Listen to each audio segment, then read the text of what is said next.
So, hello and welcome everyone. My name is Amit Patel, and you are watching Musings with Software Engineers. If you are new to this channel, then on this channel, I share ideas, insight, tools, and tactics that can take your career from wherever it is in the software industry to an epic level of success. So, if you want to be successful in your career, then subscribe to this channel and press the bell icon so that you don't miss any updates.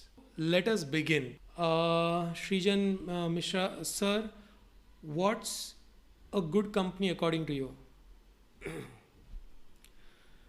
A good company, according to me, is where I can get a very good project where my skills are getting used. Very important. So, whatever, like if I'm a programmer, my programming skills are getting used and getting enhanced. So, I'm learning something new, plus, I'm able to use my skill. Second thing, my salary is adequate. When I say adequate, okay, sometimes it will be according to industry standards, but if I'm doing a good job, then I should get a better salary. Okay, uh, my company should be stable, which means that they have a lot of money with them. It's not like tomorrow they are going to close or day after tomorrow they are going to close. Okay, and the management is good where they are investing in the progress of the employees.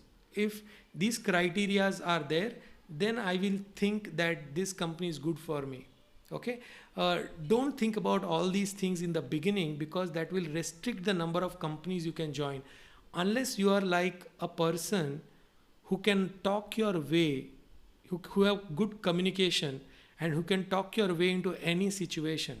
Okay, if you have a very good communication and you can crack all the interviews so much that the interviewer feels, oh, this fellow is an A player and we want this person for our company, then you have a choice of salaries and everything.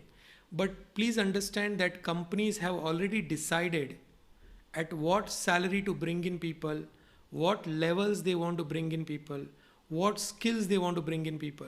So companies are not going to move. And when they have two requirements, they will interview 10 people. If they have 100 requirements, they will interview like 500 people. Okay, so whatever is the number of requirement, like for example TCS takes a fresher like 10, 20, 30,000 freshers. For that they make 2 lakh students write an exam. Just imagine how much is the failure rate.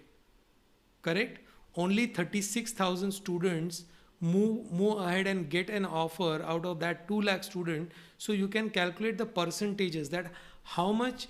So if you say, oh, I'm not going to listen to the company and I'm not going to accept this salary and I'm not going to do this, company is going to say, okay, fine, you move ahead, we have the next candidate ready. Okay, if you don't join on the day of the joining, the company also has other people who are lined up. So no company is waiting for you. You have to understand that. So what you have to understand is that you have to play the game in this system that has been built by these corporate companies. Okay, if you don't know how to play the game, if you are a footballer or if you are a cricketer, you have to play by the rules of those games, right? Same way in a corporate company there are some rules by which, and you have to understand these rules. Okay, so if you do unnecessary discussion with HR to negotiate or offer and all those things, may work, sometimes may not work. Okay, once you are in the company, every time you try to negotiate your salary is never going to work. Instead of that, focus on your work to do the work in such a way that the company starts feeling that this person is an A player, we cannot lose this person.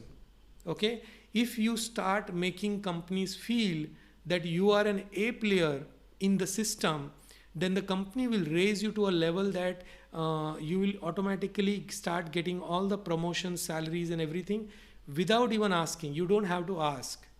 Okay, there is a very interesting example of Satya Nadella. So when Steve Ballmer, when he was the CEO of Microsoft, when he resigned from Microsoft, okay, the board of Microsoft started looking for CEO to replace Steve Ballmer. But They were not looking at Satya Nadella. There were 6 7 other people outside of Microsoft who they were looking for as a CEO of Microsoft, and then they appointed Satya Nadella as CEO. Now, why did this happen? Because in the 19 years in Microsoft, Satya Nadella had positioned himself as an A player within the company. He had worked in such a way that whatever projects he was doing, whatever work he was doing, he was always delivering his best. So automatically, the board suddenly saw Satya Nadella, and it was Bill Gates who recommended Satya Nadella to the board even when he was not in the initial list. Okay, so you have to understand this. This is how the corporates work. If you learn how to become an A player, then no company will be a problem for you. Okay, you will understand how to play within this system, and you'll understand how to gain these opportunities and rise within your company. So it is very important to understand that. I will be linking my program How to Become A Players. If you are already in a job and if you are thinking of growing in your job, then this How to Become A Players will help you. Next live will be on Thursday at 9:05, and see you in the next live. Thank you very much. Thank you everyone.